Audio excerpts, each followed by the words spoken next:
Now we get to the most interesting verse of the bunch, in many respects. Verse 25. Gabriel says to Daniel, "Know therefore and understand that from the going forth of the commandment to restore and to build Jerusalem," bear in mind, Daniel's in slavery in Babylon. Jerusalem, 200 miles to the west, is in rubble. It's been there for 70 years. He says, "Know that from the going forth of the commandment to restore and to build Jerusalem unto the Mashiach Nagid, the Messiah, the King, shall be 7 weeks and 62 weeks. The street shall be built again, and the wall, even in troubled times. Unto the Messiah, Mashiach Nagid." The word Nagid is first used of Saul. It means king. It's translated prince in your King James, but that's misleading because most of us think of a prince as a king in waiting or something. The term there is used as a king. Mashiach Nagid. Shall be 7 and 62. In other words, 7 plus 62. There's all kinds of speculations as to why is it 7 and 62. I'll spare that for now to keep it going because we won't make it if I get in all the side trips here. But notice the scope of this is not the temple. It's the city. If you study Bibles, have footnotes, say there's 4 different decrees that could fit there. Some say 3, there's actually 4. But 3 of the 4 are about the temple, not about the city. There's only one decree that has to do with the city. I'll come back to that in a minute. And here, notice what the Holy Spirit says through Gabriel. The street shall be built again, and the wall, even in troublous times. So the focus of this is the city. Now I want you to notice the from and unto. This is a precise mathematical statement. Gabriel says to Daniel, "Know therefore and understand that from the going forth of the commandment unto the Messiah shall be a period of time." Well, let's take a look at this. From the commandment to restore Jerusalem unto the Mashiach Nagid, it's 69 weeks, 62 plus 7, times 7 to make it a week of years. And we're indebted to the scholarship of Sir Robert Anderson, who was knighted. He's the head of Scotland Yard, and his classic work in 1894 was the first to really unravel this whole thing. But he recognized that God uses in Genesis and in Revelation and all between years of 360 days. And we could spend an hour explaining why, but at this point, let me just stipulate it as a biblical observation. There are all kinds of scientific conjectures about the planet Mars being on a synchronous orbit with the Earth with near pass-bys that caused adjustments in calendars. And there's a whole fascinating background, but we'll leave that for simply. All we need to realize here is that God does choose to use 360-day years. Now, which means that what Gabriel is telling Daniel is that from the commandment to restore and build Jerusalem unto the Messiah the King will be 173,880 days. Well, the first point is, when does this trigger? What triggers this whole thing? It turns out there's one clear decree in Nehemiah chapter 2. There's a decree by Artaxerxes Longimanus that was given on March 14th of 445 BC. And that's well documented in the writings of Sir Robert Anderson. He published a book called The Coming Prince back in 1894. It was a book out of print for many, many years. Today you can get it in any well-stocked Christian bookstore. It's an essential part of your library if you're serious about prophecy. The question is, okay, that's the trigger. But Gabriel says, unto the Messiah the King. And we have a problem here. Several times in the Gospels, they tried to take Jesus and make him a king. And he said, mine hour is not yet come, and he slips away. That happened several times, John 6, several other places. Then one day, something very strange happens. There's one particular day that he not only allows it, he arranges it. He tells a couple of his guys to go to a certain place, give the guy a password, he'll release a donkey, and he rides that donkey from Bethany up over the Mount of Olives going westward, down through the Kidron Valley into Jerusalem. We celebrate that day. We call it Triumphal Entry. So sometimes we call it Palm Sunday. Now, we need to get the picture here. Jerusalem, it's 4 days until Passover. It's one of the 3 days of the year in which every able-bodied Jew that could was supposed to be there. So the place is crowded with tourists. And they've all heard about Lazarus and all this, so they're excited. So as he comes riding, they're excited. And what do? Well, first of all, he arranges this donkey. I want to go back and remind you from last time. Zechariah 9:9, where Zechariah 5 centuries earlier said, rejoice greatly, O daughter of Zion. Shout, O daughter of Jerusalem. Behold, thy king cometh unto thee. He is just and having salvation, lowly riding upon an ass, and upon a colt, the foal of an ass. We often quote that because remember that predicts that Jesus is going to ride the donkey. But I want you to notice a key word here. Behold, thy what comes? Thy king. Jesus is riding that donkey, deliberately fulfilling Zechariah 9:9. Now when you get to Luke chapter 19, is one of the several Gospels that record the event.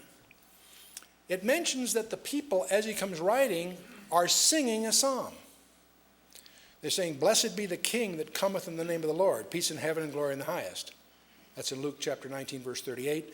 But they're quoting Psalm 118. How many of you have heard the psalm, this is the day which the Lord hath made, we shall rejoice and be glad in it? How many have heard that? Sure, you all have. And we tend to celebrate that verse as applying to any day. This is the day which the Lord hath made. Indeed, he has, and I'm not saying that's wrong, but that's not what the psalm is talking about. That psalm is intended to speak of this day. This is the day which the Lord hath made. We shall rejoice and be glad in it. Why? Because blessed be the King that cometh in the name of the Lord. They are declaring him the Messiah. Now, whenever you and I, as Gentile readers, run the risk of missing a point, the Pharisees come to our rescue. Every time you see them upset, that's a flag the Holy Spirit's put there to get your attention. There's a reason they're upset. Now, as he's riding the donkey in, they're singing, they got their palm branches and their coats laying down. It's a big deal. Everybody's joyous. And they're singing Psalm 118. The Pharisees from among the multitude said unto Jesus, Master, rebuke your disciples. They're upset. They're not trying to quiet the crowd. They couldn't do that if they tried. But they certainly figure he doesn't want them doing what they're doing. Why? What are they upset about? The Pharisees believe that he's allowing the crowd to blaspheme because the Pharisees recognize the crowd is declaring him the Mashiach Nagid, the Messiah, the King. This whole situation is one that they assume he certainly doesn't expect to be called the Son of God, the Messiah, and so on and so forth. Master, rebuke your disciples. That's in verse 39. I love the next verse where Jesus so tactfully says to them, Jesus answered and said to them, I tell you that if these should hold their peace, the stones would immediately cry out. That must have shook them up. Whenever we're in Israel, one of the things you'll always do if you go on any tour, you'll end up going to the top of the Mount of Olives because there's a great photo op up there. There's a hotel, the Seven Arches, and your buses will park there, and you can take your pictures of this incredible skyline because it's just across the Kidron Valley. And what you usually do from there, since your next stop is usually Gethsemane, which is the base of the hill in the valley, the buses will usually come around there and pick you up there. What you do typically is you'll walk from there just down this road to Gethsemane, where your tour guide will typically have a Bible study there on Gethsemane, and then the buses will take you to your next stop. It's a very typical pattern. It works out pretty comfortably. Whenever our tour is about to get off the bus on the top of Mount of Olives, I say, take all your pictures and so forth. But if you want the best bargain in Israel, I'll tell you what it is. The secret in to take a small fortune out of Israel is to bring a large fortune in. You know how to do that well. So what you're looking for is to survive this whole thing. One of the things you do is when you're walking down that road to Gethsemane, reach down and pick a couple of stones and put them in your pocket. When you get back to the United States, or wherever your hometown is, what you do is go to a trophy shop and have them mount that for you on a piece of walnut or whatever, do it yourself with some epoxy, put a little plaque on it if you like, and you put that in your den or in your living room or on your desk at work, and when somebody says, what's that?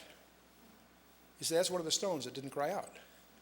And you get to explain Daniel 9, Luke 19, right? And they brought it up, right? You see? Anyway, let's talk a little about the chronology of his ministry. Christ's ministry began in the fall of 28 AD. And how do I know that?